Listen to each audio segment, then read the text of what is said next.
Morning. Good morning মামি। তোমার এত দেরি হলো যে? আমার একটু দেরি হয়ে গেল বাবু, আজ আমি ঘুমিয়ে পড়েছিলাম। তুমি শুরু করোনি কেন বাবু? তোমার স্কুলে যে দেরি হয়ে যাবে।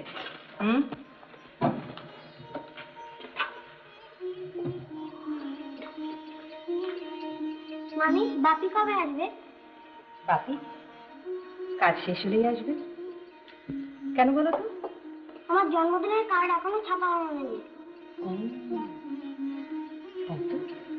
আচ্ছা, আমি ছাপিয়ে দিতে দেবো, কেন? না থাক, বাপি বলেছে বাপি ছাপিয়ে দেবে সোনার জল দিয়ে।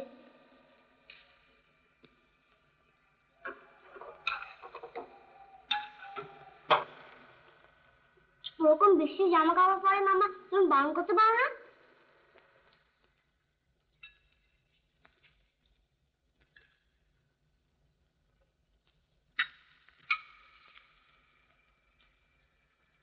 ফ্যাক্টরির লোকজন আমার কাছে কেন? কি দরকার জেনে এসো। কি দরকার বলছে না, সরকার মশাইকে বললে তাদের যা দরকার তারা সোজাসুজি মায়ের কাছেই বলবে। বললাম আমি এখন যেতে পারবো না। রাজা বলো, মা আসছে। দেখো ভাই, তোমার সবাই মিলে হড়বড় করো না। ভাই বিপিন, যা বলবার তুমি একাই বলো ভাই।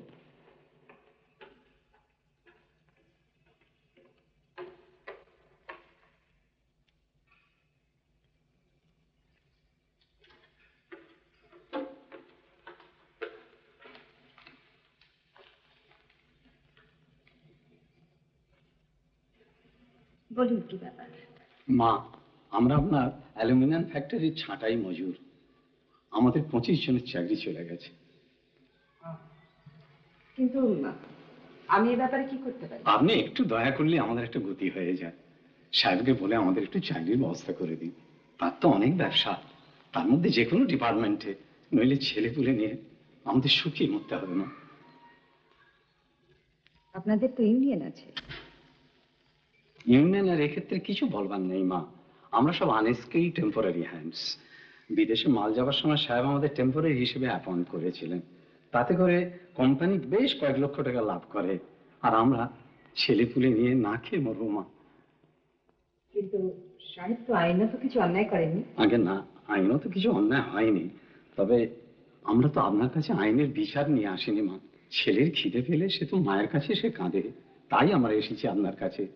আমাদের দুটো অন্যের ব্যবস্থা আপনাকে করে দিতেই হবে মা। আমি ফিরে না আসা পর্যন্ত তুমি অপেক্ষা করতে পারলে না, আর তুমি ওদের কথা দিতে গেলে কেন? সব শুনে আমি চুপ করে থাকতে পারলাম না। থাকা উচিত ছিল রে না?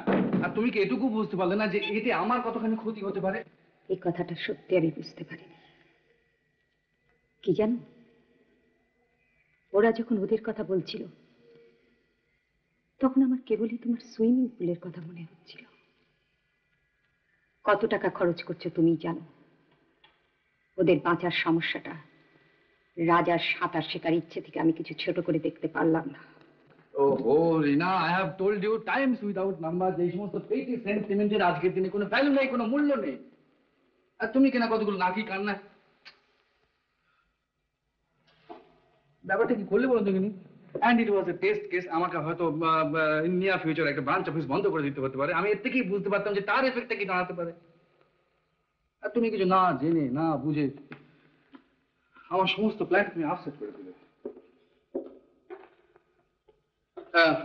এনিওয়ে, তুমি যখন কথা দিয়েছো তখন তোমার কথা আমাকে রাখতেই হবে।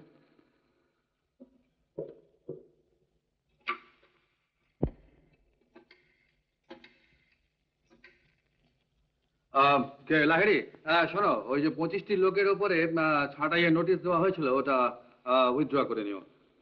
কি বলছো, কোথায় প্লেস করা হবে ওদের? ওটা আমি আজকে ভেবে নিই, কাল সকালে তোমাকে জানাবো। অলরাইট? আচ্ছা। মানুষের প্রতি দরদ থাকা ভালো, কিন্তু ব্যবসার ক্ষেত্রে আমাকে লাভ লোকসান দেখতেই হবে। আরেকটা কথা রিনা, এসব ব্যাপারে তুমি যত মাথা গলাবে আমার মনে হয় ঝামেলা তত বাড়বে। তাহলে তোমার মতে এটা আমার অনধিকার চর্চা হয়েছে? এটা যদি আমার অনধিকার চর্চা হয়ে থাকে, প্লিজ টেল মি, কি আমার অধিকার? কতটুকু অধিকার তুমি আমাকে দিতে চাও? তোমার স্ত্রীর ভূমিকায় এই রাজপুরীতে আমি একটা তুলতুলে পুতুল পাত্র। নিতান্তই তোমার দরকার হলে সোশ্যাল ওয়ার্কের রোল নেব, তোমার সঙ্গে নাচবো, গাইবো, ড্রিঙ্ক করবো, শুধু কি এইটুকুই আমার অধিকার? তুমি ভুল করছো না, তুমি যাদের কথা দিয়েছো তাদের সম্পর্কে আমি কিন্তু তোমার কথাই রেখেছি। Thank you very much. আরো একটা কথা, বলো। এই 25 জন লোকের সম্বন্ধে আমি নিশ্চিন্ত থাকতে পারি তো? কোন রকম ছল চুতোয়? তুমি আমার সম্পর্কে এরকম একটা কথা ভাবতে পারলে?